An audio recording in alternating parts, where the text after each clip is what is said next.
আমরা কি আগের প্রসেসে দেশ চালাবো নাকি নতুনভাবে কিছু চিন্তা করব, এটা হচ্ছে প্রশ্ন।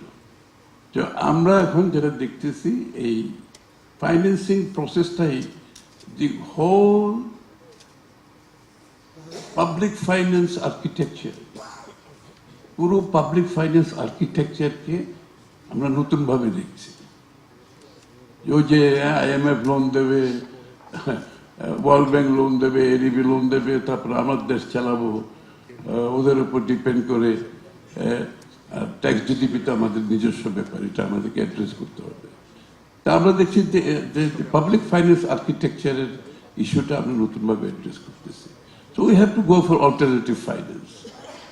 এবং অল্টারনেটিভ ফাইন্যান্স কি, এখন আপনারা দেখেন অ্যাকচুয়ালি যে মাল্টিল্যাটারাল যে ফাইন্যান্সগুলো হতো, এগুলো কস্ট কিন্তু বেড়ে যাচ্ছে, এগুলোর কিন্তু ইন্টারেস্ট অনেক বেড়ে যাচ্ছে, এবং এই ইন্টারেস্টের সাথে মার্কেট ইন্টারেস্টের গ্যাপটা কমে আসছে। সুতরাং it is becoming so costly also, যে cost of fund is so high. এই জন্য আমাদেরকে একটা অল্টারনেটিভ আর্কিটেকচার করতে হচ্ছে। সো আমরা মার্কেট বেসড ফাইন্যান্সিংয়ে যেতে হবে। এই জন্য আমাকে বন্ড ইস্যু করতে হবে, আমাকে এই জন্য আমাদেরকে, এই যে আপনারা বলছেন যে লোকাল ব্যাংক থেকে ইনভেস্ট, আপনি লোকাল ব্যাংকগুলোর থেকে টাকা নিয়ে আপনি যখন ফাইন্যান্সিং করতে যাবেন, বিগ প্রবলেম।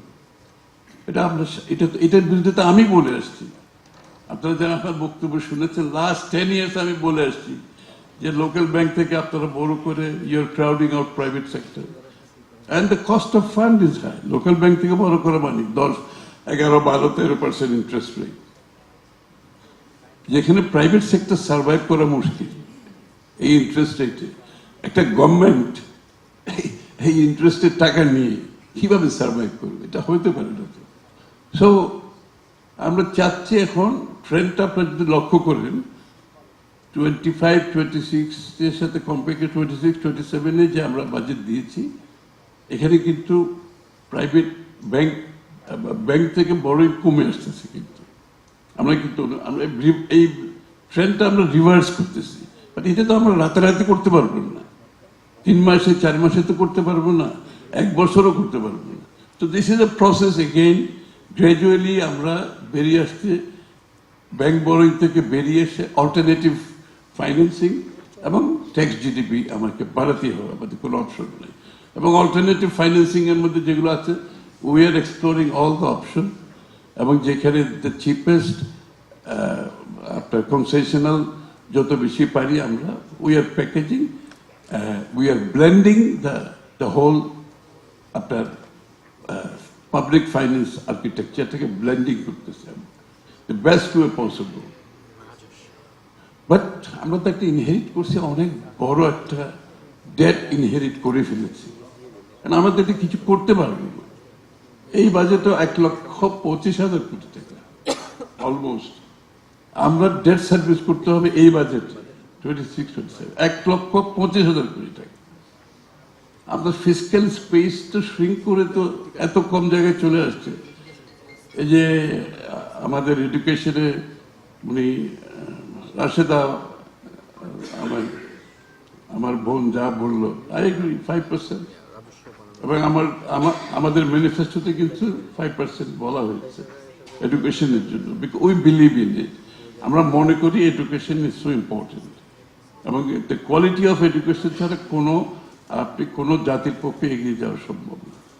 অ্যান্ড আপনার ডেমোগ্রাফিক ডিভিডেন্ড যদি আপনি পেতে চান, ইউর এডুকেশন সিস্টেমকে আপনাকে ওই জায়গায় নিয়ে যেতে হবে, আপনার হেলথ সিস্টেমকে ওই জায়গায় নিয়ে যেতে হবে। সো আমরা যেটা বলেছি, এই বছর কিন্তু আমরা 2% আন্ডার কারেন্ট বাজেট যে সমস্যার মধ্যে আমরা আছি ফাইন্যান্সিয়াল, এর মধ্যে 2% বাজেট ফর এডুকেশন, আমি বলবো না এটা খুব একটা কম হয়েছে, মানে আন্ডার সাচ এরকম একটা situation. But 5% is our target. আমরা বলেছি তো এটা ক্রমান্বয়ে আমরা ইনক্রিমেন্টালি আমরা 5%-এ চলে যাবো। I hope at the end of our this tenure আমরা 5%-এ যেতে পারবো। সেম উইথ দ্য হেলথ, আমরা বলেছি হেলথে আমরা 5%-এ যাব, আমাদের ম্যানিফেস্টোতে আমরা 5%-এ যাব। উইদাউট এডুকেশন অ্যান্ড হেলথ আপনার ডেমোগ্রাফিক ডিভিডেন্টের বক্তৃতা দিতে পারবো আমরা, কিন্তু কোনো কিছু অ্যাচিভ হবে না। These are the two areas আপনাকে ইনভেস্ট করতে হবে, আপনার দক্ষতা বাড়াতে হবে।